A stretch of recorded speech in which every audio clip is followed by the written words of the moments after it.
Geeks and geekettes, cats and kittens, boys and girls, ladies and gentlemen, comic book fans from across the globe.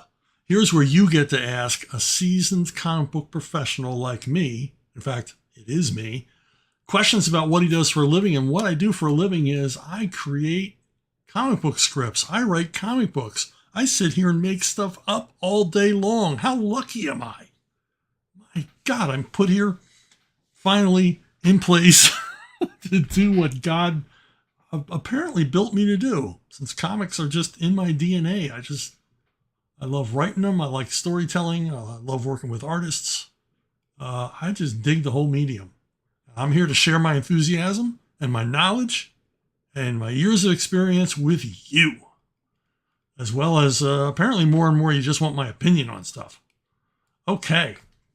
Comics Gatekeeper 9746.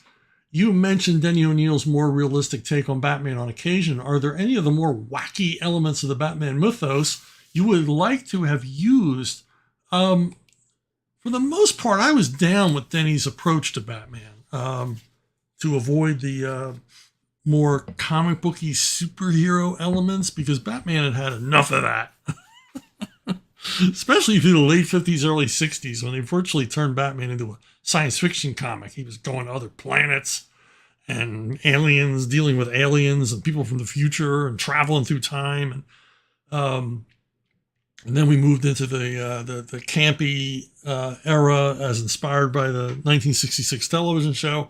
And then he wanted to leave all of that behind and get Batman back to his golden age roots. Just sort of throw all that stuff to the curb and start over again. And I was down with that, you know. So he avoided the more science fiction-y, as he saw them, villains. Although I really dug Mr. Freeze, even though Denny had me kill him. And then I brought him back, which made Denny angry. He was a little miffed at me because he thought we had seen the last of Mr. Freeze. But the good thing I did bring him back, because the animated show really gave Mr. Freeze a story, made him a far more interesting character than he had been before. And I didn't see him as terribly science fiction-y, because he was extending his life by lowering his heart rate and breathing rate, you know, basically keeping himself in stasis. I thought, you know, that's at least somewhat scientifically possible. Man-Bat, on the other hand, is pure universal horror story and not created by Denny. Created during Denny's period, but Denny wasn't the editor then. So I had no choice. It was created by Frank Robbins. And but I like Man-Bat. I think Man-Bat's cool, and I like the kind of horror element that it brings to Batman. So I was given special dispensation to use Man-Bat because I explained to Denny how I love the character. And again, Man-Bat was used quite effectively in the animated series, which kind of opened the gates. Then he kind of had to say, okay, well, if they're going to use him in the cartoon, I guess we're going to use him in the comic book. I don't remember any exact meetings about this. It was just sort of an understanding that since they were in the cartoons, you know, it made sense for them to be in the comic books. And given that a lot of Batman's roots are in Dick Tracy, particularly the villains, Mr. Freeze and Man-Bat are a good fit for Batman, I believe. As far as wacky elements, I was more a logistics guy. You know, I was more like, how does Batman work? How does he function? What's the deal with the Batmobile? What's the deal with the cave? How does he keep this life secret? Because, I mean, Batman's he's got a big footprint. His carbon footprint's big. He's got that big old car and all the stuff he uses. And I assume he has to, you know, to some degree, heat that Batcave. That must be a whopping electric bill to run those computers. But, you know, and that was things I like to think about, like his computer. What kind of computer would he have? And he had a Cray computer, big old mainframe computer down there in a cold room under the main part of the Batcave. That his computer, the Bat computer you see, is only basically the CPU of a much larger, more muscular mainframe computer. and things like the belt and all the different stuff he would need. And his adaptability to different costumes he would wear. I mean, he must have a winter weight costume and a summer weight costume. I introduced camouflage costumes, because those were being introduced through the toys anyway. As I've said many, many, many, many times, my favorite Batman story ever is the strange costumes of the Batman. So I was into putting Batman in all these different outfits that made sense according to the mission. So it wasn't really the wacky elements. I wanted to get into the more realistic elements. But, like the Batboat, Graham and I really wanted to do a Batboat, but we couldn't figure out how to make that work. How does Batman, where does he get down to the marina? Where does he keep a boat? That seemed a little much because a boat can be followed. I mean, a boat can only go so many places. You can assume with the Batmobile, he can lose whoever's behind him. But a boat, that's going to be harder to explain. And where does he dock it? And eventually, when we did Bane Conquest, we came up with the idea of the Bat Submersible, which is something we had discussed when we were both on Detective, that there would be an underground, a subterranean lake as part of the Batcave complex that had an outlet to the harbor or a river, so that he would be able to have a submersible boat that he could directly leave the Batcave and then pop up in Gotham Harbor wherever he wanted, and it'd be nearly impossible to follow, since it would be like a two-seater submersible. That would be tough to follow even with sonar. Another imponderable was the Batcopter. Graham and I agreed the Batcopter was totally impractical. The explanations in the original Batman comics about where he hid this thing was in a barn on the Wayne property. But again, a copter is easy to follow. It's hard to land a copter without anybody knowing you landed it. So we avoided the copter. The only time I went for the Batcopter was when I did Batman Predator 3, because Rodolfo DiMaggio was my artist, and Rodolfo loved drawing choppers. And so I forget how I did it, but Batman manages to get a hold of and customize an Apache helicopter and use that against the Predator. To give him a little bit of an edge, because they needed a bit more of an arsenal to go up against what turned out to be two Predators, not to spoil the surprise of the story for you. Now, there's some wacky elements in Batman, and the guy who liked handling the wackiest was Alan Grant. And then he let Alan do whatever he wanted, which was a good idea, because Alan could make this stuff work. So Alan loved the crazier, zanier elements of Batman, and was really adept at making them work. So he was allowed to do Batman. He also did Clayface, which character I only used once. I very recently, actually, I wrote a Catwoman story a couple of years ago with Kelly Jones art, and Clayface is the bad guy in that story. But there was a time when they wanted to do, because he was being reintroduced to the cartoon, they wanted to do an arc in Legends of the Dark Knight featuring Clayface. And it was proposed that Quique Alcatena would draw it. And I thought, wow, that's going to look great. I said, but I'm not really into Clayface.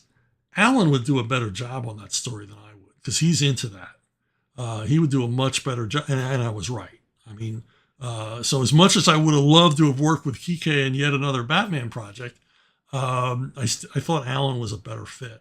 And so, I mean, there's a lot of screwy stuff with Batman, but you got to keep a balance. And you also got to make sure that it all makes sense within the Batman universe's own internal logic, that this stuff is for real. I mean, you got Killer Croc, characters like that, are pretty comic booky, more superheroic or more horror element, or more horror oriented.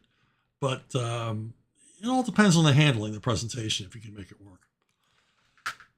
A quick Airboy question. Did the age difference between Val and Davey ever give you pause when you're developing the relationship? Well, I'll tell you, there's a lot of discussion about what do we do. We got Davey. He looks just like his dad. All these years have passed, and we have Valkyrie being brought out of suspended animation directly from the final days of World War II, or at least the early 50s. And she wakes up and it looks like her old flame, her old romantic interest, Davy's right there in front of her. But it's not, it's his son. But that doesn't seem to stop her. She's drawn to him, and eventually they become a romantic item. And when you think about it, it's a little odd. The dad's no longer there, and she falls for the son. But remember, no time has passed for her, and to her, there's no difference between. She can see no difference between the son and the father. And of course, there's a few years age difference between them. She's the older woman, the femme fatale. But in reality, because of her long sleep from World War II, there's, she's old enough to be his grandmother as far as we can, if we consider how long she's been on the planet, although much of that time, she's been asleep. So, but the thing is, it was Eclipse Comics, so what the hell? Eclipse was like, swing for the fences. Let's go crazy. So we just went for it. And because it would have, I don't know, I guess there were other ways to play this, but to reintroduce Val and her to be like a mother figure to Davy, that just didn't seem to work. And the very controversial nature of their relationship drew a lot of eyes to the book. Yeah, maybe a little perverse, but that's comics. They're a little perverse. One thing I'm proud of, though, is that there's a movie called Comic Book Villains made in 2002. If you've never seen it, it's a lot of fun. It's a heist, basically a heist movie or a con artist movie involving a comic book collection, a golden age comic book collection. And the movie opens with two characters in a comic shop discussing this very subject and how effed up it is. And I was kind of proud of that. That's something that I wrote. Made enough of an impact on someone that they included it in a screenplay. So, and it's a funny scene. And it's overall a fun movie. Although at the end, if you're a real comic book collector, it turns into a bit of a horror film, if you know what I mean. Dan Donovan, in Ask Chuck Dixon number 145, you talk about how adult Western TV shows like Rifleman came about because the audience who had been fans of Westerns as kids had grown up during World War II and actually participated in World War II. More to the point, and now wanted more adult fare. It struck me that this parallels superhero comics in many ways, with one huge exception. While Westerns left characters like Roy Rogers and Lone Ranger for the kids and didn't try to turn them into adult characters, DC and Marvel have taken exactly the opposite approach and turned characters like Batman into ones that are completely inappropriate for children now. Why do you think comic book creators took this approach while creators of Westerns didn't? Well, because the creators of the TV Westerns in the 60s were creating new characters. They weren't trying to reboot established characters like Lash LaRue or the Durango Kid. They were creating new stuff, specifically for an adult male audience. So that's the difference. They didn't just return to the stock characters and try to grow them up. Whereas DC and Marvel are kind of, that's who they have. That's who they have to deal with. And rather than create, there's been attempts at both companies to create more adult characters and more adult lines, but they've generally failed, other than Vertigo. They generally fail to catch on. And so they do the easy thing because they're not very creative. They just grow up the characters that are there. Now, back when I was a kid, comics were for kids. Now, adults read them, but merely as distraction. I never met an adult comic fan when I was a kid, but like my Uncle Bobby read them. He was an adult and he read comics. He would buy a big bag of comics with the covers ripped off at our local drugstore. And, there'd always be a stack of comics in his room. When he was done with them, he threw them away because that's the way people read comics back then, and which horrified me. But comics are primarily for kids. The characters created to appeal to these readers were created to appeal to kids. Batman, Superman, Spider-Man, they were for children. Yes, we can look back and say the creators added a certain level of sophistication to them and all the rest. There's a good reason for that. Kids can't be pandered to. Kids are a tough audience. You got to have your shit together to write for kids. And Ditko and Kirby and all these people understood that. All the greatest comic creators, Jack Cole, C.C. Beck, Ian Binder, which is actually two people.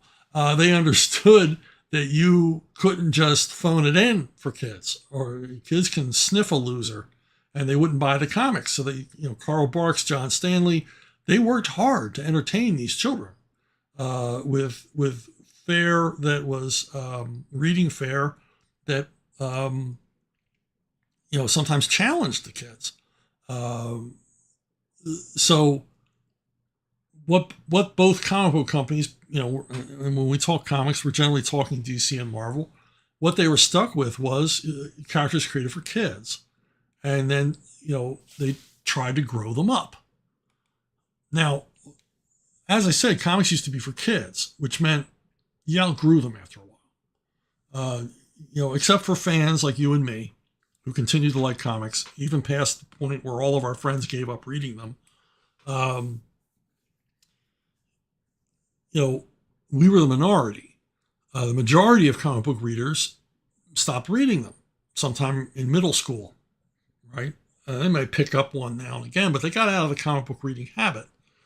And what happened is their younger brother or, cousins or whatever, came up behind them. So every few years you had a turnover of readership, and the comic companies were aware of this, and they would, keep things fresh or do soft reboots or whatever. But they knew that the comics were being read within a certain age range, and they kept the material that way. Now, in the 80s, when the direct market comes along, now the comic book companies are working to appeal strictly to the core fan base. People like you and me who didn't outgrow comics. So we didn't outgrow anything. We just didn't grow up. So people with Arrested Development was the core audience for the comic companies now. And they were, and they weren't interested in the overturn audience anymore. They weren't interested in the kids. They weren't going to pander to them anymore. They were going to grow the characters with their audience. And that's why we are where we are today in the complete mess that American comics are in, because they've done things to these characters that are indelible, changed their continuities forever. They've made them more quote unquote mature, and they're not really mature, which is weird. I mean, come on. These characters wear skin tight outfits and masks and capes and boots and gloves and fly around and stuff like that. It's fetishistic to make them more mature. It's weird to make them more mature. I think Watchmen had the opposite effect that Alan Moore wanted it to have. I think he was showing how it would be wrong to grow these characters up.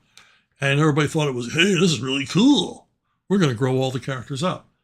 And I once said to someone a few years ago that you can't have these characters mature along with you. I mean, what are you going to have someday? You're going to have Batman using a walker because, you're in your 60s or 70s still reading comic books. And they're like, oh, that's ridiculous. I'm like, and my answer then was the same one I have now. Really? Is it ridiculous? Because look what they put these characters through. Marrying them, having them have kids, having them have all these different problems, having them peeing their pants. I mean, it's, they've broken so many of these characters down and basically left nowhere for an entry level. No kid is going to pick up these comics and start reading them because they're not for them anymore. The continuity is so dense and has passed them by, with decades of stuff created in canon and one crisis after another and one derivation after another. I mean, there's so many different Spider-Men. There's so many different variations of all these different characters. It's impossible to find a place where to begin. And because these comics are made to appeal to an ever shrinking and rapidly shrinking fan base. So, so there you go. that's what happened. And that's why it was wrong to do so. But creatively, easy. Unknown Passenger 4025. Which writers influenced your voice? Oh, which writers influenced my voice? Oh, man.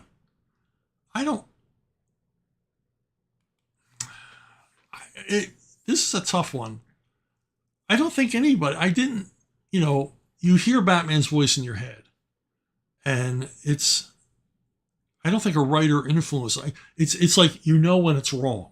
When Batman's speaking too casually. Batman speaks somewhat formally, partially to hide his Bruce Wayne identity. So he speaks probably a lot more formally than Bruce Wayne does, which is the way I wrote it. So he doesn't have a very distinctive voice, I wouldn't think. And, he's gone through different permutations where he's been, gruff and dark, and then other times where he's kind of like a dad.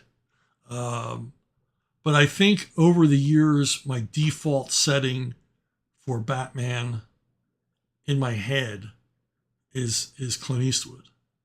Not because I don't hear Clint Eastwood's voice, but I hear his meter and his pacing and his choice of words when he was playing his more serious characters. This is a no-nonsense, no BS kind of guy that Batman is.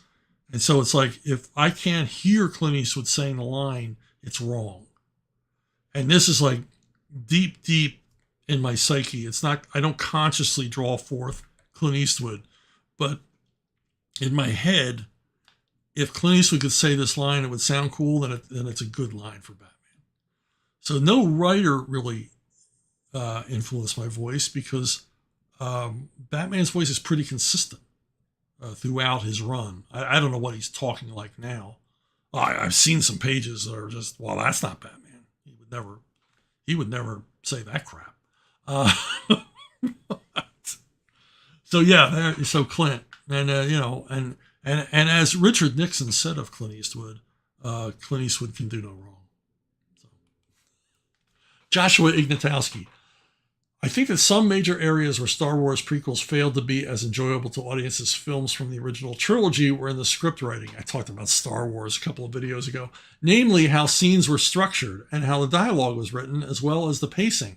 And that if those three aspects of the films were done similarly enough to the way they were in the first films, their mass enjoyability would go up by a lot. So my question is, what do you think made the pacing, the way the dialogue was written, and the way the scenes were structured so ever-loving and enjoyable in the first Star Wars films? And how might an armchair quarterbacking script reviser emulate the way they were done?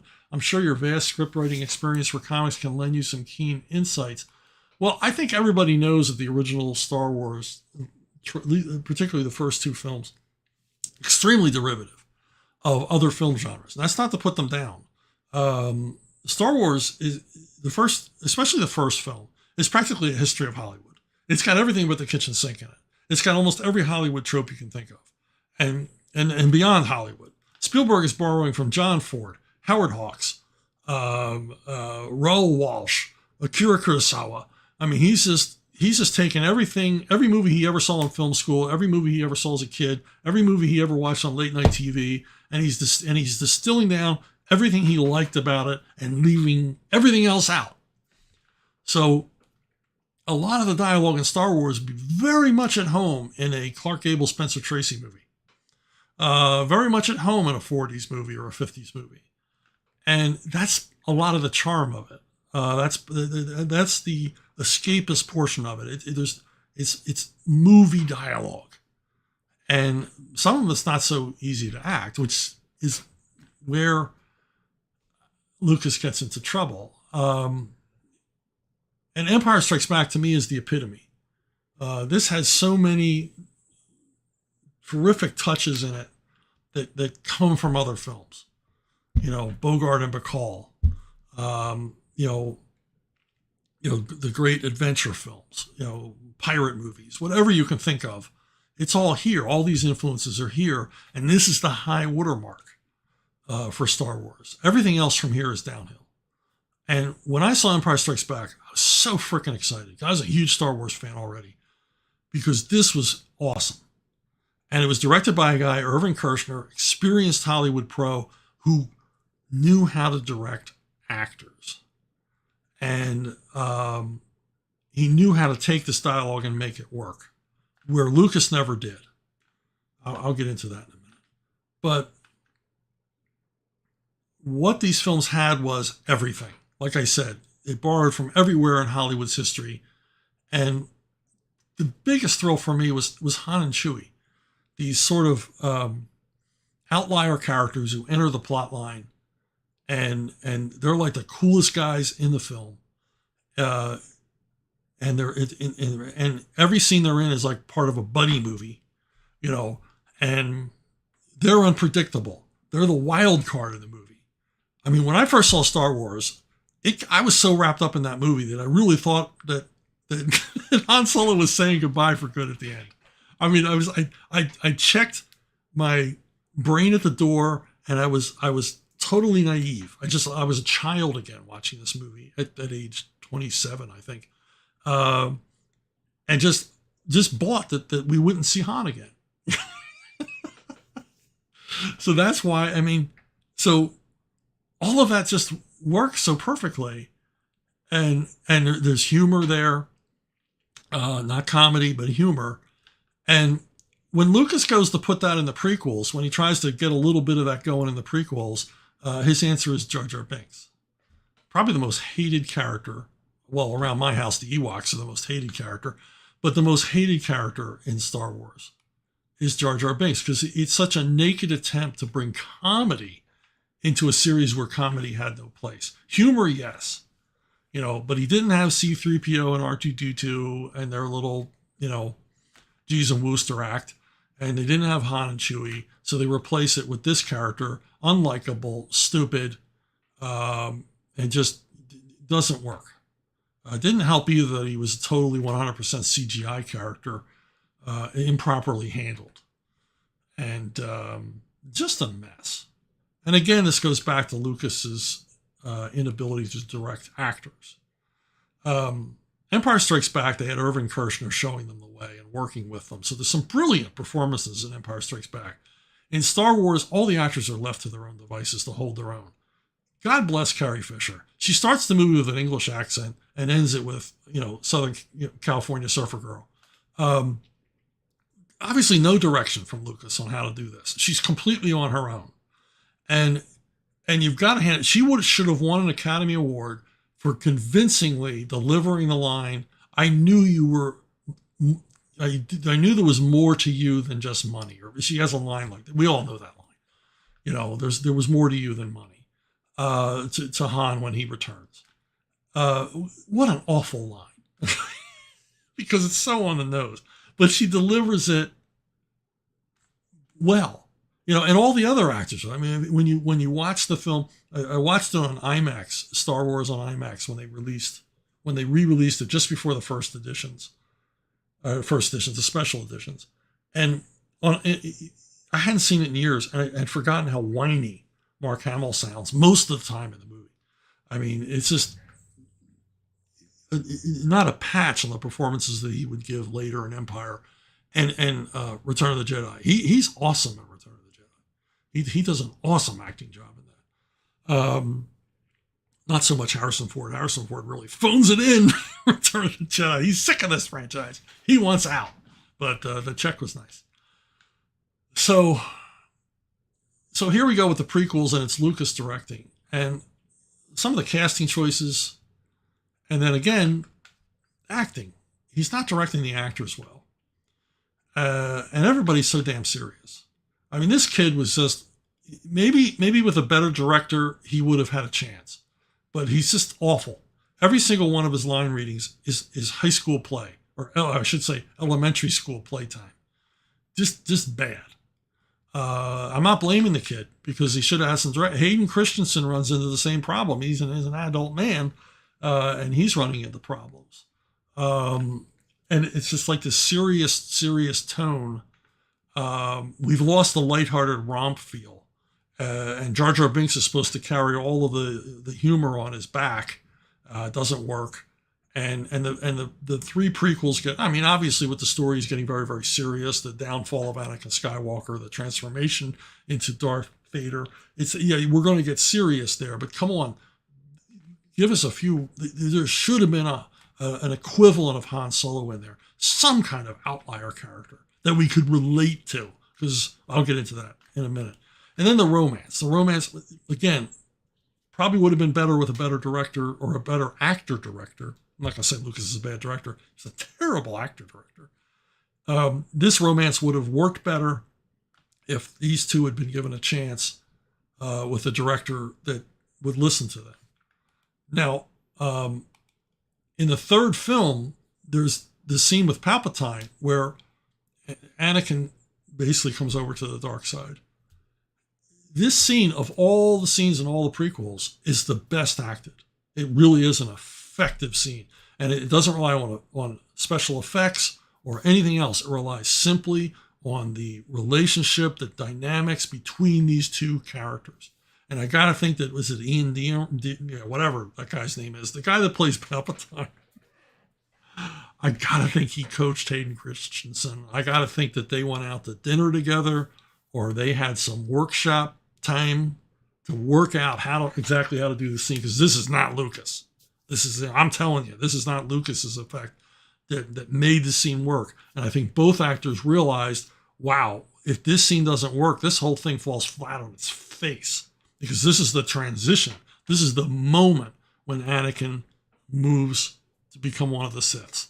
And the Sith, there's no plural. And it was so important that this scene work, and it really is an effective scene. And I say that the actors, it's obviously not Lucas's direction. The other thing wrong with the prequels is it's too damn much politics. Couldn't they have simplified this? What is this about? Trade agreements?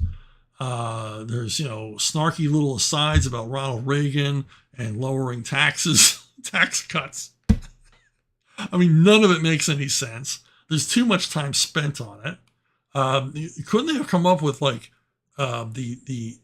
brings the Republic to its knees and what makes them turn to a tyranny is some external threat, maybe from a different part of the galaxy, an invasion of some kind, something more realistic, more relatable, other than, I just hate movies that have sci-fi politics. They're, and all the people have weird names, and we're supposed to believe and understand and relate to this. And it's why I don't like Dune, I don't like Foundation, because I get enough politics in my life here in the real world living on Earth. I don't need to see a bunch of guys, a bunch of elites arguing. I want to know how the day-to-day people live. I want to know more about that guy at the diner with the 4 arms and the meat cleavers. I don't want to know about these people. I don't want to know what they're doing. I mean, they should have come up with a cleaner, more relatable, more action-oriented motivation for everything that goes on. My other problem with the prequels is there's too damn many Jedi. Come on. I don't care what kind of Star Wars fan you are. Come on, admit it. Admit it. Jedis are boring.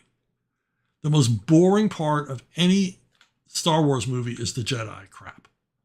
I mean, Empire Strikes Back is wonderful. Story grinds to a halt when Luke gets to Dagobah and they start talking about the Force and Jedi stuff. This grinds. As much as they try to make it interesting, it just isn't. This is a big pack of Mary Sues. They're too serious. They're too humorless. They just think a whole lot of themselves. And they're bores. And that's everything that's been wrong with Star Wars from the prequels on. Because I haven't seen any of the sequels, and I probably never will unless I'm like strapped down and forced to watch them. But looking at a distance, they all seem to be very much involved with everything Jedi. I mean, there's Jedi in all the titles, and there's the Force and Jedi and blah, blah, blah, blah, blah, blah, blah. The only Star Wars recent film I've seen is Rogue One, which I enjoyed. And you know what it didn't have a lot of? Jedis. It was more of a sci-fi action-adventure story, which is what Star Wars and Empire Strikes Back promised us the entire series was going to be. you know, more Han and Chewie, less Luke. And that's what I wanted. So that's the problem. It's not just pacing. It's a lot of the subject matter, the poor acting direction, and the emphasis on things that simply aren't important. That isn't to say that I wouldn't rewatch the prequels someday. There's some really cool stuff in them, some really terrific action set pieces. But overall, as a story, to me, it just falls flat, which is terrible because the core story is awesome.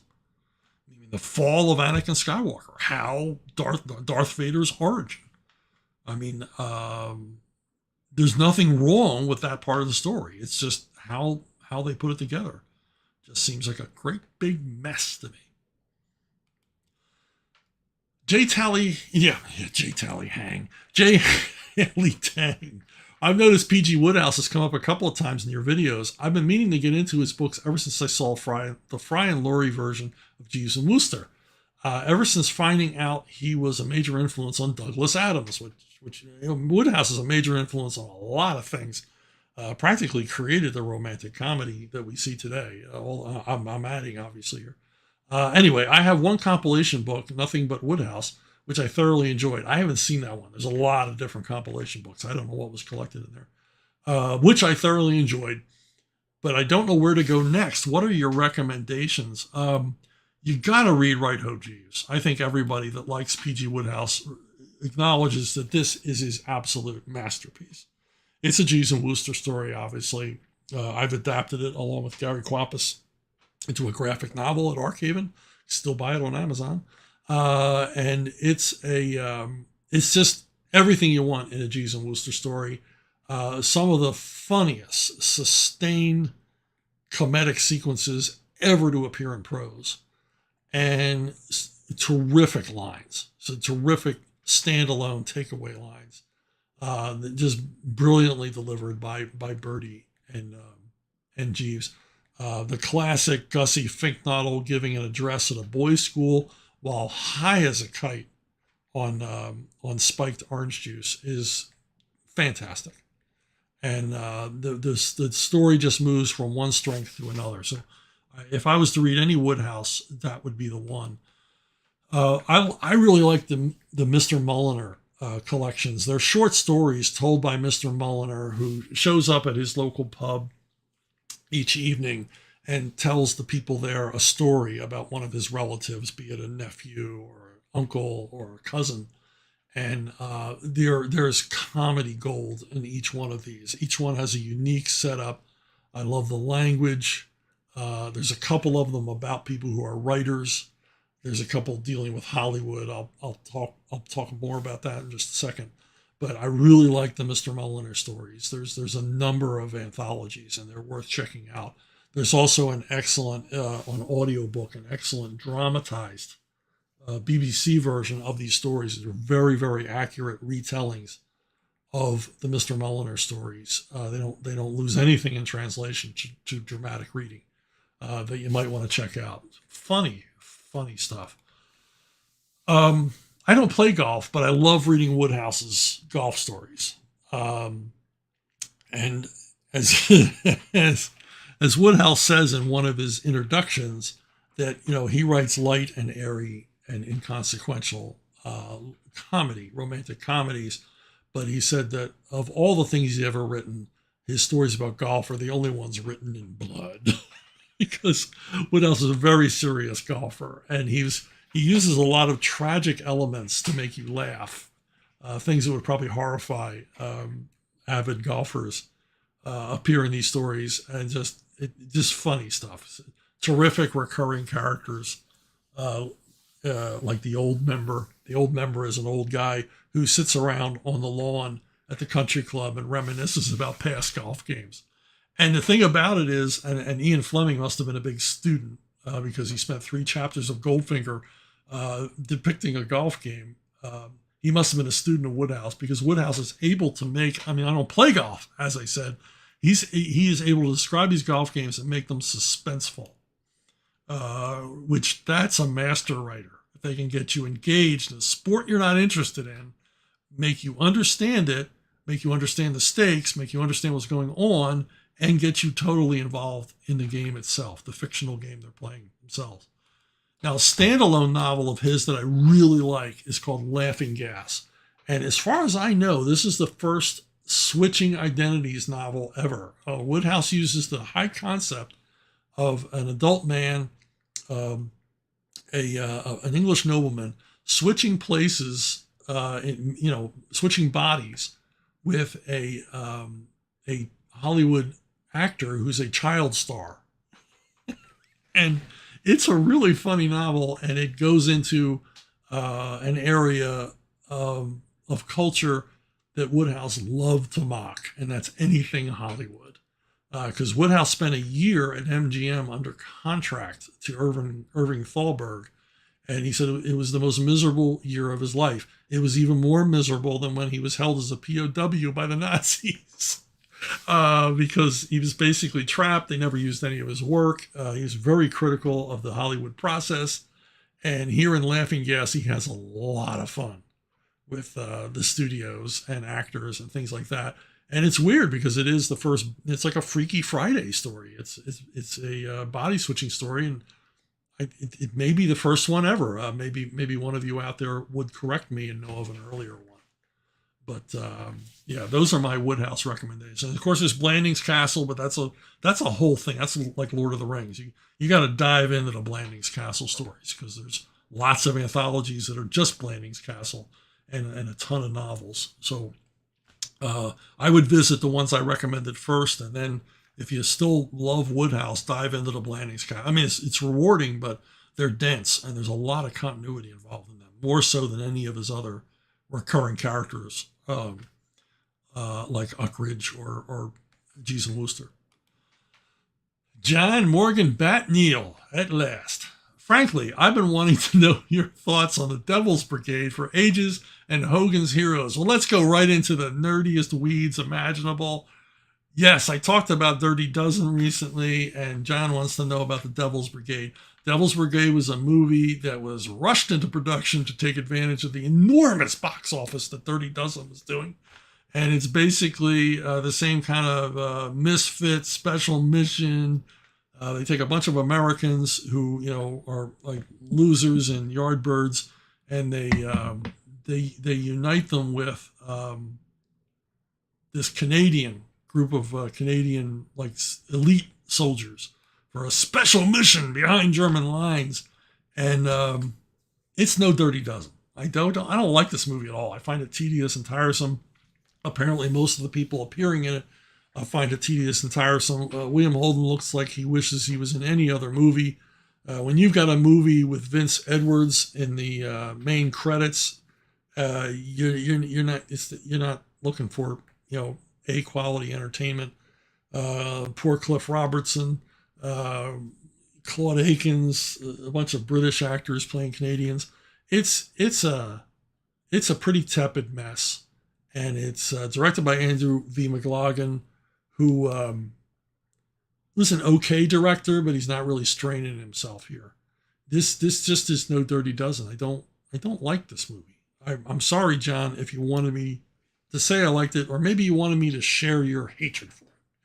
But I tried to watch this. I watched it a couple of years ago again, thinking, well, let me give it another chance. And then I thought, okay, I'm making a personal promise to myself. I'm never giving this movie a chance again. Now, on to Hogan's Heroes. Hogan's Heroes, for me, it's a very personal thing because my dad loved this show. He loved this show. Our local television station in Philadelphia ran Hogan's Heroes every day at 1 p.m. And my dad, once he retired, he arranged his day around the Hogan's Heroes rerun at 1 p.m.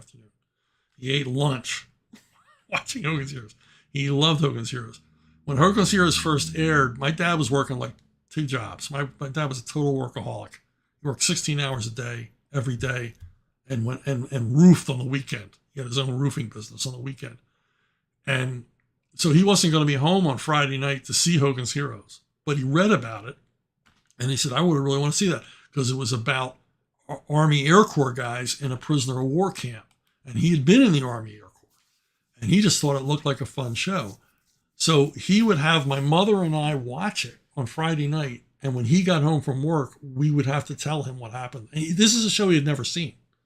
We would have to tell him. We'd have to describe the characters to him, and he got to know the characters who was retelling these stories to him.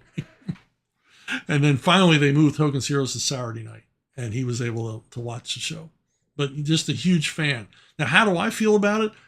I got a lot of affection for it because of my dad. Loved it so much.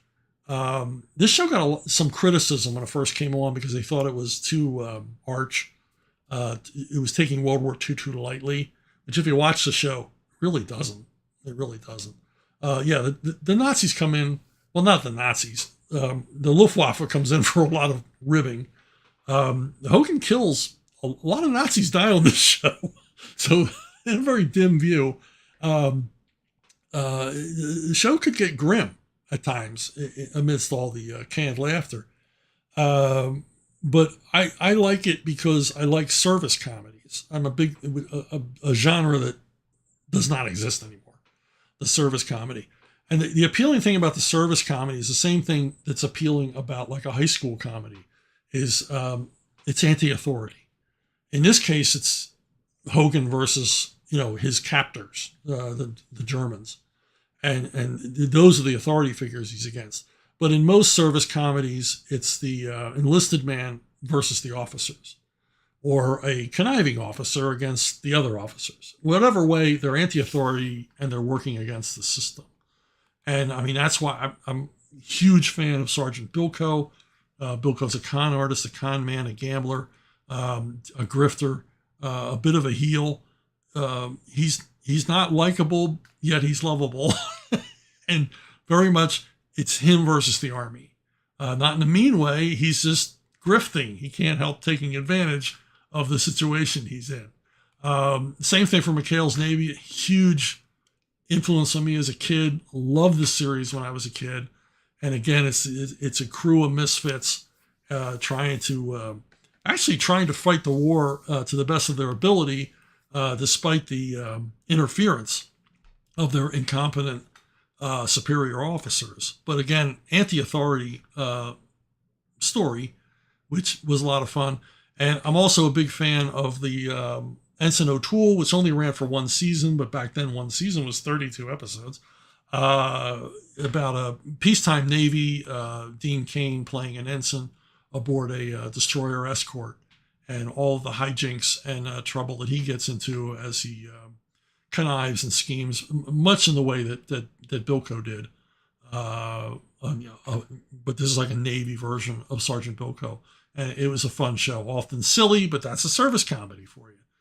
And so there you go. Hey, if you have a question, if you have something you love and you'd like to hear if I love it too, or you have something you hate and you'd like me to share the loathing with you, contact me at brunobookstore@gmail.com, brunobookstore@gmail.com. You can leave comments here. You can DM me. You can go to Facebook. You can go to Twitter.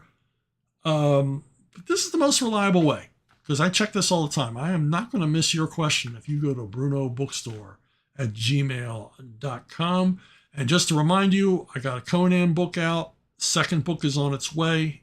Third book, I'm getting near the downslope on the third book. I'll be done the third book in the next couple of weeks. So my Conan trilogy will be complete, and I'll probably write some more after that.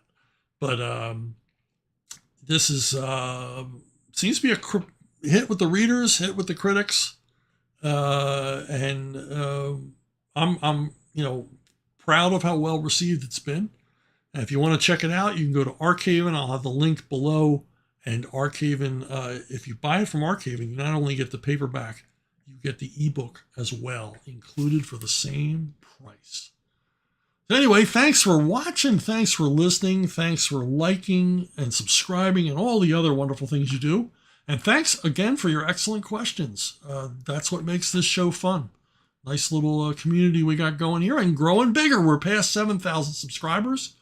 And let's hit 8,000 soon. Tell your friends. They might enjoy a bit of geekiness in their life once a week. All right. So that's it for me. See you all down the road.